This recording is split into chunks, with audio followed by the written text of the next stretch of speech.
የሙስሊሙ ዓለም ላይ ወርቃማውን ታሪክ የሚያጨልም አደጋ ተጋርጧል። ሙስሊሞች በሙስሊም ወገናቸው ላይ ዘመቻ ወጥተዋል። ነገሩን አስከፊ የሚያደርገው የተዘመተው በኸሊፋው በሰይድና ዑስማን ላይ መሆኑ ነው። ክስተቱ የጋለ ውዝግብን አነሳ። በመዲና ነዋሪዎች መካከልም የሐሳብ ልዩነት ተፈጠረ።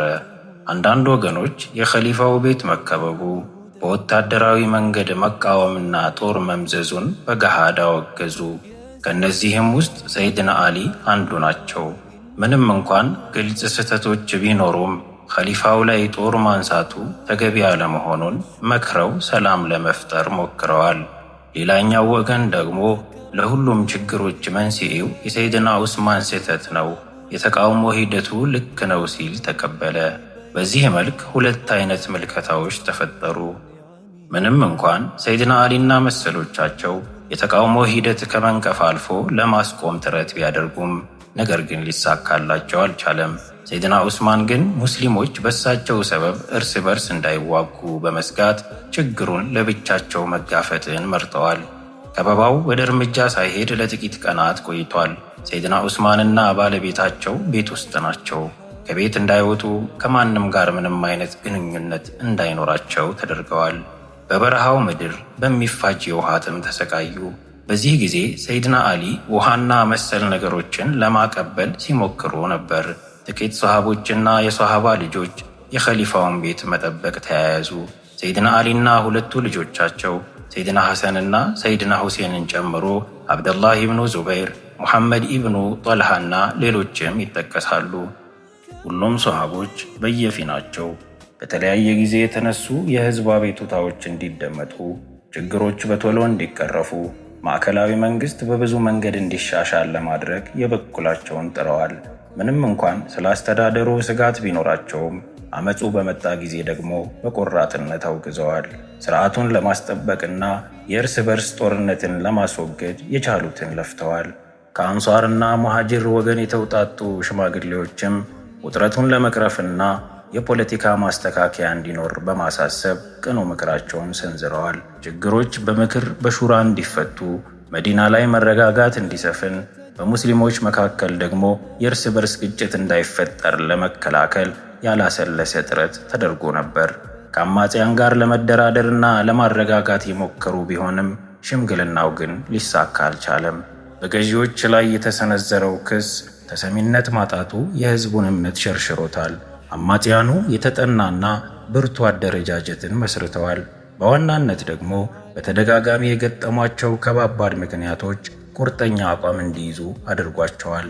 በመጨረሻም አሳዛኙ ክስተት የሆነው የመጀመሪያው ፊትና ሊከሰት ተፈረደ። ሰይድና ዑስማን በከበባው ጊዜ የወዳጆቻቸውን ወታደራዊ ድጋፍ አልፈልግም አሉ። የሚደረግላቸውንም ጥበቃ ከልክለዋል።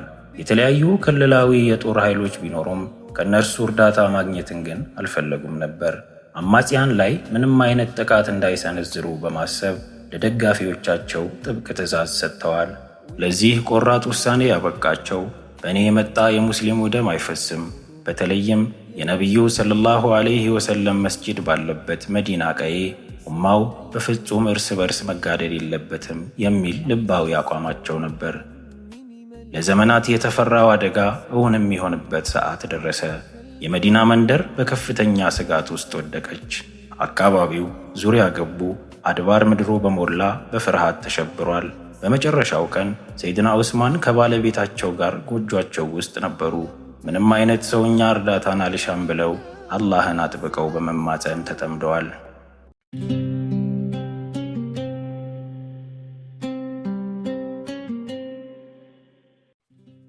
በመጨረሻም ከአማጽያን መሃል ጥቂቶቹ የኸሊፋውን በር ሰብረው ወዳሉበት ዘለቁ።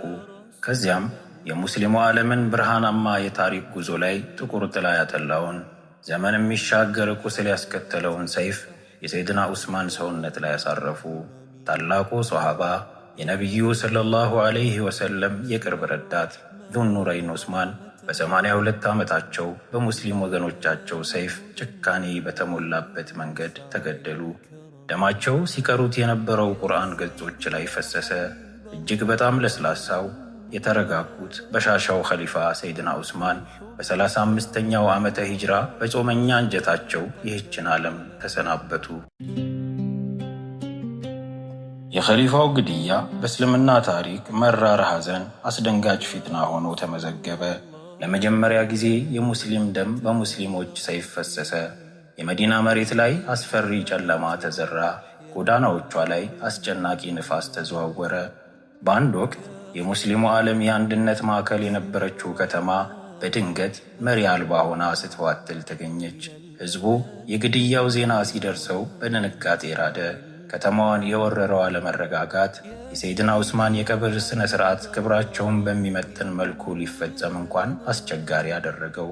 የነቢዩ ሰለላሁ ዐለይሂ ወሰለም የቅርብ ጓደኛ፣ ለአስርታት እስልምናን ያገለገሉት ኸሊፋ በሙስሊም ወገኖቻቸው መገደላቸው ለማመን የቸገረ፣ ለጆሮ የሰቀጠጠ መራር እውነት ነበር።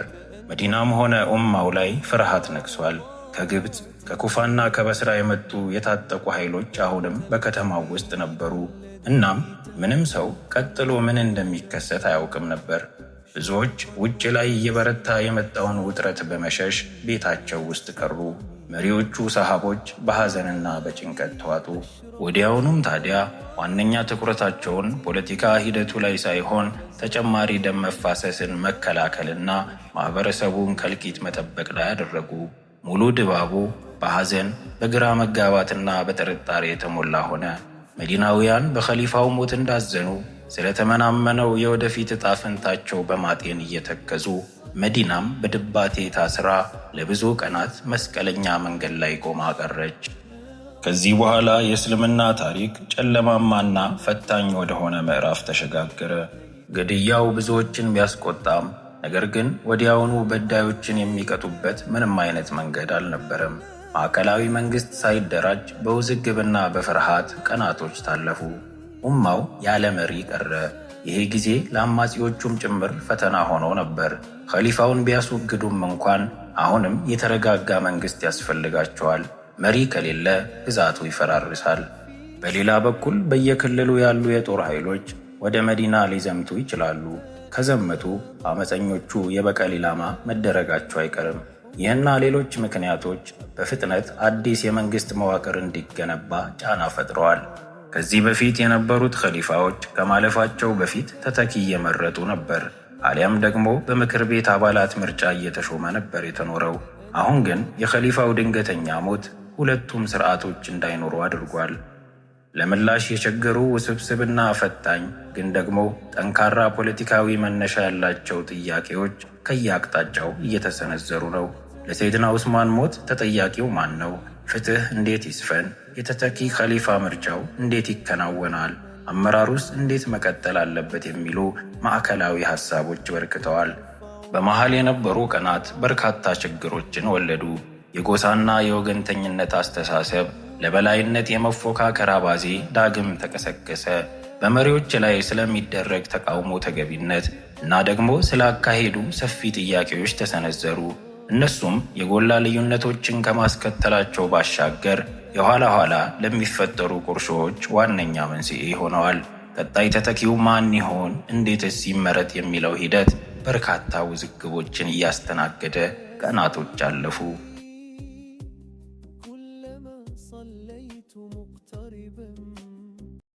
ያን ጊዜ መዲናውያን ተስፋቸውን የጣሉት በሰይድና አሊ ላይ ነበር። እናም ሹመቱን እንዲቀበሉ የናረውን ፍርሃት አብርደው ኡማውን ከእልቂት እንዲታደጉት አጥብቀው ጠየቋቸው። ሰይድና አሊ ለኸሊፋነት የጓጉ አልነበሩም። በተደጋጋሚ ቢጠየቁም የእምቢታ ምላሽ ሰጥተዋል። በዋናነት የዑስማን ግድያ ውስጣቸውን ሲያንገበግባቸው ነበር። ለመሪነት ሲጠየቁ ጊዜ ነቢዩ ሰለላሁ ዐለይሂ ወሰለም መላኢኮች 20 ያደርጉለታል፣ እኔ እንዴት 20 አላደርግለት ያሉትን ዑስማንን ያህል ሰው በገደለ ማህበረሰብ ላይ መሾምን አልሻም ማለታቸው በታሪክ ድርሳናት ላይ ሰፍሮ እናገኘዋለን። ሰይድና አሊ የነበራቸው ሁለንተናዊ ክህሎት ሁሉም የሚተማመንበት ነው። በሰይድና ዑመር ጊዜ እንኳን ለተተኪነት ከታጩ መሃል ግንባር ቀደሞቹ ነበሩ። ከልጅነታቸው አንስቶ በረሱላላህ ሰለላሁ ዐለይሂ ወሰለም ከለላ ስር ያደጉ የረሱላላህ ሰለላሁ ዐለይሂ ወሰለም አማችና ያጎት ልጅ ናቸው። ስለ ጠቢብ አዋቂነታቸው በነቢዩ ሰለላሁ ዐለይሂ ወሰለም አንደበት ተመስክሮላቸዋል። ዛሬም ሕዝቡ ዘንድ ያንን ከባድ አደጋ ፈር ለማስያዝና የተናወጠውን መንግሥት ለማረጋጋት ብቁ ሰው ሆነው ተገኝተዋል። ነገር ግን አሊ ሐሳቡን በተደጋጋሚ ውድቅ አደረጉት። በዚህ ውጥንቅጥ መሃል ኃላፊነት መሸከምን ሸሹ። የአመራረጥ ሂደቱ ከወትሮ የተለየ መልክ መያዙን በመፍራት ጥያቄውን መለሱ። እንዲህም ሆኖ እንኳን መዲና ውስጥ የነበሩ አንሷሮችና ሙሃጅሮች ከአሊ ሌላ ለዚህ ኃላፊነት የሚበቃ ሰው አላገኙም። እናም ተደጋጋሚ ውትወታቸውን አላቋረጡም። እሺ ካላሉን ጥያቄዎቻችንን አናቆመም ሲሉ ጸኑ። ሰይድና አልይም ኡማው አዳኝ መሪ ካላገኘ ማለቂያ ወደ ሌላው አዘቅት እንደሚገባ አምነው ፈታኙን ኃላፊነት ተቀበሉ። እናም አራተኛው ኸሊፋ ሆነው ጸደቁ። አንሷርና ሙሃጅሮች በቅድሚያ በይዓውን ፈጽመው ከዚያ ደግሞ ሌላው ሕዝብ ተከተለ። ኡማው ከመነሻው ነቢያዊ ቀኖናን የያዘ በጋራ ትግል የተቀረጸ አንድ የተዋሃደ ሕዝብ ነበር። ዛሬ ግን ከባድ ውስጣዊ መበታተን ገጥሞታል። የተፈጠረውም ሆነ የሚፈጠረው ግጭት አንድ ተራ ቁርሾ ሳይሆን ተያያዥ የቀውሶች ሰንሰለት ነው። እያንዳንዱ እርምጃ ቀጣዩን ክስተት ያጠናክራል። እያንዳንዱ ብልጭታ የሙስሊሙ ዓለም ውስጥ የሥልጣን የፍትሕና የአንድነት ትርጉምን ይቀይራል። ይህንን ውስብስብ ጊዜ መረዳት ለውጡን በሚገባ መገንዘብ ነው። ያቺ የተረጋጋች የነበረችው የነቢዩ ሰለላሁ ዐለይሂ ወሰለም መንደር መዲና አሁን ደህንነት ርቋታል። ፍርሃት፣ ሐዘንና ያልተፈታ ቁጣ ሰፍኖባታል። ክፉኛ እየተበራከቱ ያሉ ፍጅቶች፣ እየተደራጁና እየተጠናከሩ ያሉ አብዮቶች ወዴት ያመሩ ይሆን የሚል ከባድ ስጋት ዳምኗል። ሰይድና አሊም በተረጋጋ መንበር ላይ ሳይሆን በተሰባበረ ዙፋን ላይ ተሰየሙ። አማጽያኑ አሁንም መዲና ውስጥ ተንሰራፍተዋል። ሙስሊሞች ደግሞ ፈጣን የፍትህ እርምጃን ይሻሉ። በትረ ስልጣኑን የተረከቡት ሰይድና አሊም ከመጀመሪያው ቀን አንስቶ ትልቅ ፈተናን ለመጋፈጥ ተገደዋል። ስልጣኑ በችግር ውስጥ የተወለደ አደራ ነበር። ለዛም በሁሉም ክፍሎች ዘንድ ተመሳሳይ ቀበሌታን ማግኘቱ ከባድ ሆነ። በዚህ ጊዜም ማህበረሰቡ የተለያዩ ምልከታዎችን አስቀምጧል። ቀዳሚዎቹ ኸሊፋነታቸውን ያልተቀበሉ ወገኖች ሲሆኑ ከነዚህም ውስጥ የሻሙ ገዢ ሙዓዊያ ዋነኛው ነበር። ሁለተኛዎቹ ደግሞ የአልይን ኸሊፋነት ተቀብለው ነገር ግን ከሁሉም በፊት የዑስማን ገዳዮች ይቀጡ የሚሉ ናቸው። ከነሱም መሃል ሲቲ አይሻ፣ ጠልሃና ዙበይር የመሳሰሉ ሰሃቦች በቀዳሚነት ይነሳሉ። በሌላ በኩል ሂጃዝን ጨምሮ የኩፋና የበስራ ግዛቶች ውስጥ የሚገኙና አልይና ሐሳቦቻቸውን የሚደግፉ ወገኖች ናቸው። ሕዝቡ ፍትህን አጥብቆ ይፈልጋል። ገዳዮች እንዲቀጡ በተደጋጋሚ ይወተውታል። ሰይድና አሊም ቢሆን ቅጣቱን በመፈጸም ላይ ያምናሉ። ነገር ግን መቼና እንዴት የሚለው ሐሳብ ላይ ከባድ አለመግባባት ተፈጠረ። አልይም የተወሳሰበ መስቀለኛ መንገድ ላይ ቆመው ነገሩን ባስተውሎት ቃኙት። አሁን መንግስታቸው የተናጋበት ሁኔታ ላይ ይገኛል። ምርመራና ክስ ከመጀመሩ በፊት ሀገሪቷን ማረጋጋት ያስፈልጋል። ምክንያቱም የዑስማን ገዳዮች በሰይድና አሊ ደጋፊዎችና ወታደራዊ አደረጃጀት ውስጥ ዘልቀው ተሰራጭተዋል። የቅጣት እርምጃ ቢጀመር የጦር ኃይሉ ውስጥ ከባድ አደጋ ይፈጠራል። በተጨማሪም ወንጀለኞቹ ከተለያዩ ጎሳዎችና ክልሎች የመጡ ናቸው። ጎሳዎችን በጅምላ መፈረጁ ኢፍትሐዊነት ይሆናል። ከዚያ ሁሉ አንጃ መሃል ተጠያቂ የሆኑ ጥቂቶችን ነጥሎ መለየቱ ያውም ደግሞ በዚህ ፈታኝ ወቅት መሆኑ ነገሩን የበለጠ አስቸጋሪ አድርጎታል። ሂደቶቹ ከመፍትሄ ይልቅ መዘዞችን ይወልዳሉ እና ደግሞ ችግሩ የባሰ ከቁጥጥር ውጪ እንዲወጣ ያደርጉታል። ከዚያም በመሰረቱ የታመሰው ኡማ ወደ በረታ እልቂት ይገባል። ተጨማሪ አመፅም መነሳቱ አይቀርም። ይህ የሰይድና አሊ አቋም በፖለቲካዊ ብስለት የዳበረና ለፍትህ መረጋገጥ ተመራጩ ዘዴ ነበር። የህዝቡ ጫና ግን በተለያየ በኩል እያደረ በርክቷል። የግድያው ትዝታ አሁንም ትኩስ ሲሆን፣ ስሜታዊነትና ልዩ የፖለቲካ ግንዛቤ መቅረጹን ቀጥሏል። ብዙዎች ፍትህ መዘግየቱን ፍትህ እንደመከልከል ቆጥረውታል። የዚህ ጊዜም ሰይድና አሊ አቋማቸውን በአዋጅ አሰሙ። ፍትህን ለማስፈን ቃል እገባለሁ፣ ግን ያንን ለማድረግ የኡማው ነባራዊ ሁኔታ ስለማይፈቅድ በቅድሚያ ሽብሮቹን ማርገብ፣ ህዝብና መንግስታችንን ማረጋጋት ይኖርብናል የሚል ቃላቸውን ሰጡ። ነገር ግን ጥቂት የማይባለው የማህበረሰቡ ክፍል ይህንን አቋም ተቃወመ። በቅድሚያ ፍትህ ሊሰፍን ይገባል ሲሉ ተቆጡ። በዋነኝነትም የሻሙ ገዢ የሆነው ሙአዊያ ኢብኑ አቢ ሱፊያን እና ተከታዮቹ ነበሩ። የኡስማን ገዳዮች ካልቀጡ አሊያም ለሱ አሳልፈው ካልሰጡት የአልይን ኸሊፋነት እንደማይቀበል በግልጽ አሳወቀ። ይህ ጥንስስ እያደረ ብዙ ፈተናዎችን ፈጥሯል። ባልተረጋጋው መዋቅር ውስጥ ይህን የፖለቲካ ስትራቴጂ ልዩነት ሲደመርበት ሌላኛው የውጥረት ምንጭ ሆኖ ተገኘ። በተመሳሳይ ጊዜ ሰይድና አሊ የላላውን ህዝባዊ እምነት ለማጠናከር ሲሉ ሰፊ የአመራር ለውጥ ማድረግ ጀመሩ። የግብፅ፣ የኩፋ፣ የበስራና የየመን ሀገር ገዢዎችን ከመንበራቸው አነሱ። ሆኖም ግን በገዢዎችና በደጋፊዎቻቸው ዙሪያ ያሉ ቡድኖች ለውጡን ተቃውመዋል። በተያያዘም ሂጃዝን ጨምሮ በሌሎችም ግዛቶች የፍትህ ጥያቄው እየበረታ መጣ። በዋናነት የምዕመናን እናት ሲቲ አይሻና ጣልሃና ዙበይርን ያካተተው ቡድን የፍትህ ጥያቄውን አጠናክሯል። ፍትህን በመሻት ቀና ዓላማም ህዝባዊ ድጋፍ አሰባስቧል። በመዲና ከተማ የነበሩት ሁለቱ ታላላቅ ሶሃቦች ጣልሃና ዙበይር ባስጨነቃቸው ሐሳብ ዙሪያ ሲማከሩ ቆዩ። በኋላም ወደ መካ ከተማ ሄዱ። መካ ሲገቡም ቀጥታ ወደ ሲቲ አይሻ ነበር ያመሩት። ሲቲ አይሻ በኡስማን ግድያ የተሰማቸው ሐዘን ብርቱ ነበር። በዚህ ላይ የገዳዮቹ አለመቀጣት ሲደመር ውስጣቸውን አንገብግቦታል። በነገሩ ላይ ተመሳሳይ መልከታ ያላቸው ወገኖችን ያካተቱት አይሻ ከሁለቱ ሰሃቦች ጋር ህብረት ሰሩ። በመቀጠልም ሦስቱም ተከታዮቻቸውን ይዘው ቀጥታ ወደ ኢራቅ ወደ በስራ ግዛት አመሩ።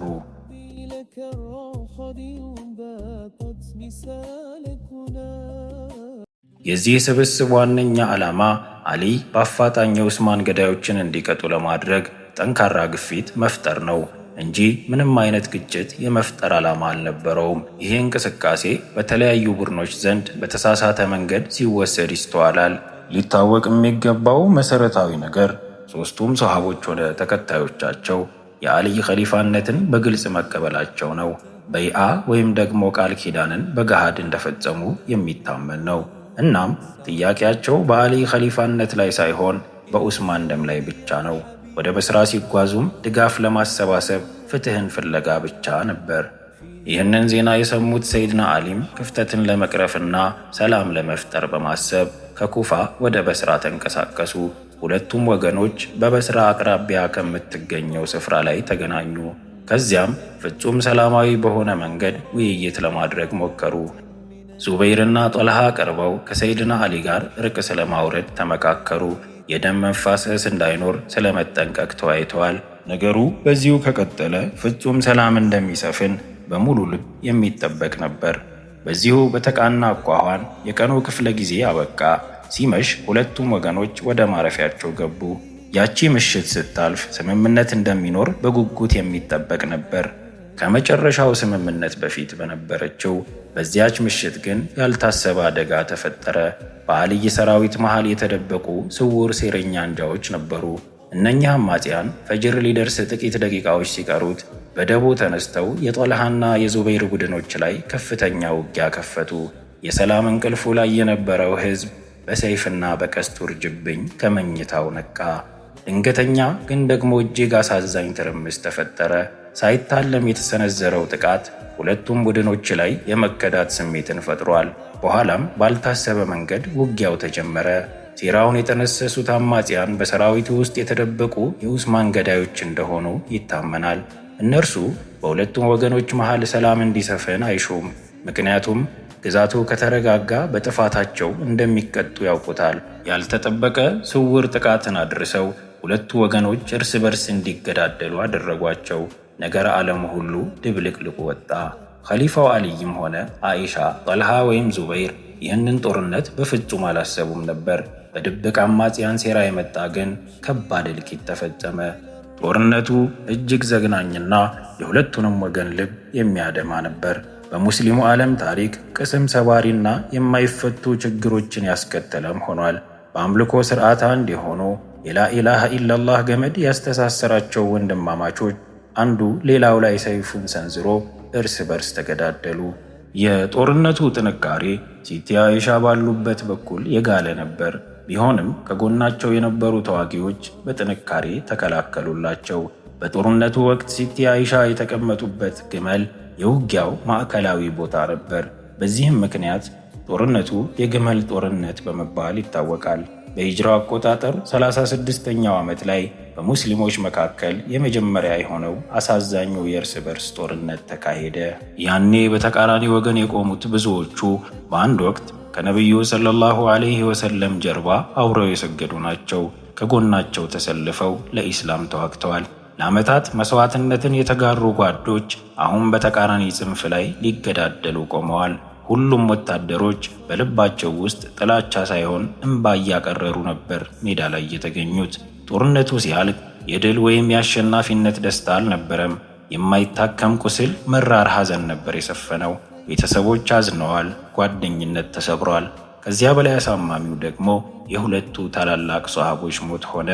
ጦልሃ ኢብኑ ዑበይድላ በወንድማማቾች መገዳደል አዝነው ከውጊያው አውድማ በመሸሽ ላይ ሳሉ ከአማጽያን በኩል በተሰነዘረ ቀስት ተወግተው ሞቱ። ዙበይር ኢብኑል አዋም እንዲሁ በሌላ መንገድ በአማጽያን እጅ ተገደሉ። علمتنا أن تقوى الله زاد فتى يسعى إلى الله في سر وفي حرم ውጊያው ምንም እንኳን በአልይ የበላይነት ቢጠናቀቅም በሁለቱም በኩል ግን በሺዎች የሚቆጠሩ ሙስሊሞች ተገድለዋል። ጦርነቱ ካለቀ በኋላ ሲቲ አይሻ በአሊ ወታደሮች የክብር ሽኝት ተደርጎላቸው ወደ መዲና ከተማ አመሩ። ሰይድና አሊ ውጊያውን ቢያሸንፉም ጦርነቱ ግን ከፍተኛ መዘዝን አስከትሏል። ብዙ የተከበሩ ሙስሊሞች ሕይወታቸውን አጥተዋል። ማኅበራዊ መከፋፈሎች እንዲጠናከሩ፣ የፖለቲካ አንጃዎች መካከል ያለው መተማመን ጨርሶ እንዲማጠጥ አድርጎታል። ከግመል ጦርነት በኋላ ሰይድና አሊ የመንግስታቸውን ማዕከል ከመዲና ከተማ ወደ ኢራቋ ግዛት ወደ ኩፋ ከተማ አዘዋወሩ። ኩፋ ዋና ዋና ግጭት ለሚነሳባቸው አካባቢዎች አዋሳኝ ስፍራ ነበረች። በተጨማሪም ከሌላው የላቀ ወታደራዊ ኃይልና የሰው ሀብት ነበራት። የእሳቸው ጠንካራ ደጋፊዎችም ቢሆን ዋነኛ መገኛቸው ኩፋ ነበረ። አልይም በእነዚህ ምክንያቶች ኩፋን ለማዕከልነት መርጧታል። ከዚያም ኸሊፋው አሊ አገዛዛቸው ላይ ፍትህና እኩልነትን በመመለስ ላይ አጠንክረው ሰሩ። ግምጃ ቤት ለሁሉም ዜጋ እኩል ክፍፍል እንዲያደርግ፣ በሙስና ወይም ስልጣንን ያላግባብ በመጠቀም የተከሰሱ ገዢዎችም እንዲወገዱ፣ የመሪ ሹመት በጎሳና በዘር ሳይሆን በብቃትና በሃይማኖታዊ መመዘኛ ላይ እንዲመሰረት፣ ባለስልጣናትም ጥብቅ ተጠያቂነት እንዲኖርባቸው አደረጉ። በዚህ ሁኔታ አብዛኛው ህዝብ የሰይድና አሊን ትዕዛዝ ተከትሎ መኖርን ጀመረ። ከዚህ ጊዜ በኋላ ቀጣዩ ጉዳይ የሻም ግዛት ሆኗል። የሻሙ መሪ የሆነው ሙአዊያ እስካሁን የአልይን ኸሊፋነት አላጸደቀም። ሰይድና አሊ ወደ ሻም ግዛት መልእክተኛቸውን ላኩ። ለሙአዊያ ሰዎች ወደ ገቡበት መንገድ ይገባ ዘንዳ ኸሊፋነታቸውን እንዲያጸድቅ ጥያቄያቸውን አቀረቡ። ሙአዊያ መልእክቱ እንደደረሰው በሻም ግዛት የሚገኙ ሰሃቦችን፣ አማካሪዎችንና አዋቂዎችን ሰበሰበ። ምክክራቸውን ካደረጉ በኋላም ከአንድ አቋም ላይ ደረሱ። እሱም አሊይ የኡስማንን ገዳዮች ይቅጧቸው አሊያም ለኛ አሳልፈው ይስጡን። ያንን ካደረጉ መሪነታቸውን እናጸድቃለን፣ አለበለዚያ አይሆንም የሚል ነበር። በዚህ ወቅት አንዳንድ አዋቂዎች ከአልይ ጋር ተቃርኖን የያዝከው ኸሊፋነትን ከጅለህ ነው እንዴ የሚል ጥያቄን ለሙአዊያ ማቅረባቸው ይነገራል። የሙአዊያ መልስም አልይ ከኔ የተሻለ ነው፣ ለመሪነትም የተገባ ነው። ነገር ግን ኡስማን በግፍ እንደተገደሉ ታውቃላችሁ። እኔ ደግሞ ቤተሰቡ ነኝ፣ የደሙ ዋጋን እፈልጋለሁ። ከፈለጋችሁ አልይን አናግሩት፣ የኡስማንን ገዳዮች አሳልፎ ይስጠኝ፣ በይአውን እፈጽማለሁ የሚል ነበር። አዋቂዎችም ይህንኑ ሐሳብ ይዘው ወደ ሰይድና አሊ ቀርበው የሙአዊያን መልእክት ነገሯቸው። ሰይድና አሊ አሁን የኡስማን ገዳዮችን አሳልፈው በመስጠት ላይ እንደማይስማሙ ተናገሩ። ሙአዊያ ራሱን በኸሊፋነት አላወጀም። ነገር ግን አልይን አለመቀበሉ ኡማው ላይ ሁለት የሥልጣን ማዕከላት እንዲፈጠሩ አድርጓል። አንዳንድ የታሪክ ሰዎች የሰይድና አሊና የሙአዊያን ግጭት በኸሊፋነት ሥልጣን ላይ እንደነበር አድርገው ይተርካሉ። ነገር ግን የግጭቱ መሠረታዊ ምክንያት የኡስማን ገዳዮች በመቅጣት ላይ ብቻ እንደነበረ ሊታወቅ ይገባል። እንደሚታወቀው ሰይድና ኡስማን በግፍ ተገድለዋል። የሟች የቅርብ ዘመዶች ደግሞ የደምን ዋጋ የመጠየቅ ሸሪዓዊ መብት አላቸው። ሙአዊያ በወቅቱ ካሉ ኡመውዮች ሁሉ ለሰይድና ዑስማን በጣም ቅርብ የሆነ ዘመድ ነበር። ስለዚህም ምንም እንኳን ኸሊፋውን መቃወሙ ግልጽ ጥፋት ቢሆንም ግን የቤተሰቡ አካል የሆነን ሰው የደም ዋጋ መጠየቁ ግን ትክክለኛ ጥያቄ መሆኑ ይነገራል። በአንዳንድ ዘገባዎች መሠረት ሙአዊያ ከአልይ ጋር በዑስማን ገዳዮች ጉዳይ እንጂ በሌላ በምንም አልተጋጨሁም ማለቱ ይነገራል። ሙአዊያ በሻም ግዛት የጠነከረ ወታደራዊ ኃይልና ውጤታማ አደረጃጀትን ሰርቶ በሂደት ሻምን ገለልተኛ እስከ ማድረግ ደርሷል። በሁለቱ መካከል ውጥረቶች ሲበረቱ የድርድርና የእርቅ ሙከራዎች ተደርገዋል። ነገር ግን እርስ በርስ መተማመንና ስምምነቱ ጠፋ። የሻም ግዛትም ለኸሊፋው አሊ ፖሊሲዎች ዋነኛ የተቃውሞ ማዕከል ሆነች። የሻማውያንን ቆራጥ ውሳኔ የተረዱት ሰይድና አሊ በርካታ ቁጥር ያለው ወታደር አስታጥቀው ከፊት እየመሩ ወደ ሻም ግዛት አመሩ። ዜናው ከሙአዊያ ጆሮ የደረሰ ጊዜ እሱም ጦሩን አንቀሳቀሰ። በመጨረሻም በአሁኑ ሶሪያና ኢራቅ መሃል ከኤፍራጥስ ወንዝ በምዕራብ አቅጣጫ በኩል የሚገኝ ሲፊን የተባለ ስፍራ ላይ ሁለቱም የእምነት ወንድማማቾች ለውጊያ ተፋጠጡ። የአልይ ጦር አማር ኢብኑ ያሲር፣ አቡ አዩብ አልአንሳሪ፣ ሁዘይማ፣ ሰህልና የመሳሰሉት አንጋፋ የነቢዩ ሰለላሁ ዐለይሂ ወሰለም ባልደረቦችን አካቷል። በሙአዊያ በኩልም ቢሆን ስመጥር ሷሃቦች ተሰልፈዋል። እነዚህ ሁለቱ ቡድኖች ከዓመታት በፊት የኢስላምን ባንዲራ ከፍ ለማድረግ በህብረት ዘምተዋል። በርካታ ውጣ ውረዶችን በተዋበ አንድነት አሳልፈዋል። ነፍሳቸውን ለኢስላም ለመሰዋት ቆርጠው ሸሂድነትን እየናፈቁ እጅ ለእጅ ተያይዘው አያሌ ሜዳና ገደሎችን አቆራርጠዋል። ዛሬ ግን በሚያሳዝን ሁኔታ ያ የማይናድ ተራራ ሆኖ ጸንቶ ለዓመታት ቆሞ የነበረው ትውልድ እርስ በርስ ሊተራረድ ጎራዴውን ሞርዶ ከጦር መልካው ላይ ተገኘ። በየጊዜው እንደ ቀልድ የተዘሩ ጥቃቅን የሐሳብ ቁርሾዎች ቀስ በቀስ መርዝ ሆነው በቅለው የሙስሊሙን አንድነት እንዳይሽር አድርገው አቆሰሉት። በሂጅራዊ አቆጣጠር 37ኛው ዓመት ላይ የሲፊን የሙስሊሞች የእርስ በርስ ጦርነት ተከናወነ። ይሄ ፍልሚያ የማይታበስ ቁስልን የሚፈጥር የጠና ህመም እንጂ ለየትኛውም ወገን ድልን የሚያቀናጅ አልነበረም። የመጀመሪያው ቀን እስኪመሽ ድረስ ተፋለሙ። በሁለተኛው ቀን ደግሞ ጦርነቱ ከመጀመሪያው ቀን በላይ ተባብሶ ቀጠለ። በዚሁ መሃል በእርጅና ዘመናቸው ጦርነቱን የተሳተፉት አማር ኢብኑ ያሲር ጦራቸውን ከፍ በማድረግ ከነቢዩ ሰለላሁ ዐለይሂ ወሰለም ጋር ይህን ጦር ይዤ 3 ጦርነቶችን አድርጌያለሁ፣ ይሄ ደግሞ 4ኛዬ ነው እያሉ ወገኖቻቸውን ሲያበረታቱ ተደመጡ። ከዚያ በኋላ ግን ብዙም ሳይቆይ አማር የሞትን ጽዋ ቀመሱ። የአማር ሞት በሙአዊያ በኩል የነበሩ ሰሃቦች ላይ ከባድ ድንጋጤ ፈጠረ። ምክንያቱ ደግሞ ስለ አማር አሟሟት ነቢዩ ሰለላሁ ዐለይሂ ወሰለም አስቀድመው የተናገሩት ትንቢያ ስለነበረ ነው። አምር ኢብኑ ልዓስ የአማር መሞትን ሲያዩ በችኮላ ወደ ሙአዊያ ሄደው ተናገሩት። ሙአዊያ ብዙ ሺዎች እያለቁ ነው፣ የአንድ ሰው ሞት ብቻ ለምን አሳሳቢ ሆነ ሲል መለሰ። አምርም በምላሹ እኔ ነቢዩ ሰለላሁ ዐለይሂ ወሰለም ሲናገሩ ሰምቻለሁ፣ አማርን የሚገድሉት አመፀኛ የሆኑ ቡድኖች ናቸው ብለዋል ሲሉ ከባዱን ዜና አሰሙት። ሙአዊያ ግን በነቢዩ ትንቢያ ብዙም የደነገጠ አይመስልም። ያስገደሉት ይዘውት የመጡት ወገኖቹ ናቸው፣ እኛ ሆን ብለን አልገደልነውም በማለት ምላሹን ሰጠ። ነገር ግን የነቢዩን ሰለላሁ ዐለይሂ ወሰለም የትንቢት ቃል ለሰሙት ሰሃቦች የአማር ሞት አሳዛኙን እውነታ የገለጠ ክስተት ሆኗል። አማርን የሚገድሉት አማጽያን ቡድኖች ናቸው ካሉ ከዚህ ውጊያ ላይ በተሳሳተ መንገድ ያለው የሙአዊያ ጦር መሆኑ ግልጽ ነበር። ቢሆንም ግን ፍልሚያው በየሰዓቱ እየተባባሰ ሺዎችም እየሞቱ ቀጠለ። ከቆይታዎች በኋላ ሰይድና አሊ ወደ ማሸነፍ በቀረቡበት ቅጽበት የሙአዊያ ወታደሮች ቁርአንን በጦራቸው ጫፍ ይዘው እያሳዩ በቁርአን ላይ የተመሰረተ የግልግል ዳኝነት ይደረግ ሲሉ ጥሪያቸውን አቀረቡ። ሐሳቡ ውሎ አድሮ የራሱ አሉታዊ ተጽዕኖዎችን ቢያሳድርም ነገር ግን በወቅቱ ውጊያው እንዲቆም አደረገው። ቀጥሎም ከሁለቱ ወገኖች ሽማግሌዎች ተወክለው ድርድር እንዲደረግ ተሞክሯል።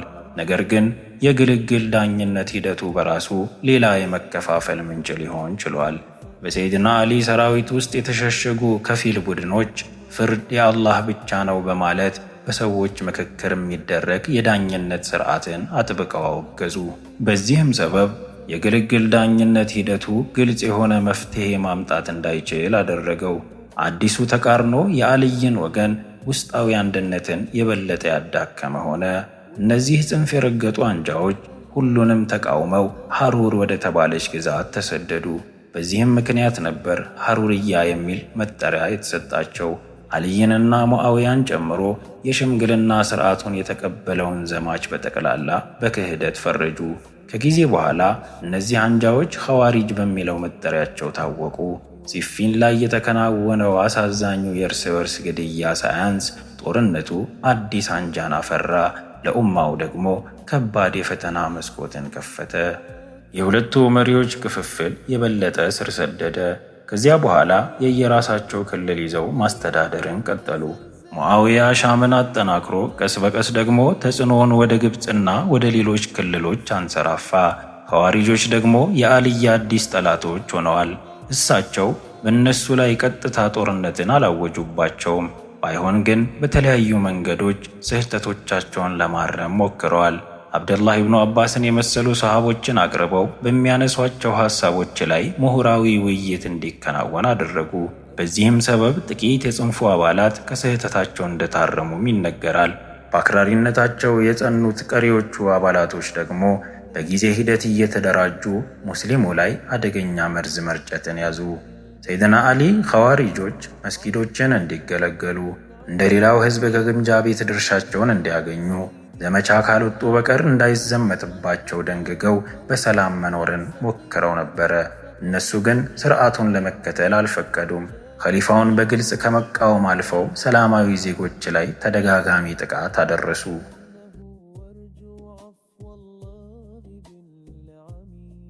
ሰላማዊ ጥረቶቻቸው የከሸፉባቸው አሊ ወታደራዊ እርምጃን ለመውሰድ ተገደዱ። የዚህ ጊዜ ነበር የነህራዋን ጦርነት የተካሄደው። ከውጊያው በፊት የመመለስ ዕድሉን ቢሰጣቸውም ኸዋሪጆች ግን ለመዋጋት ወሰኑ። በጦርነቱ ተሸንፈውም በርካታ አባሎቻቸውን አጡ። ከውጊያው የተረፉ ቀሪ የቡድኑ አባላት ደግሞ ወደ ተለያዩ የሀገሪቱ ከተሞች ተሰደዱ።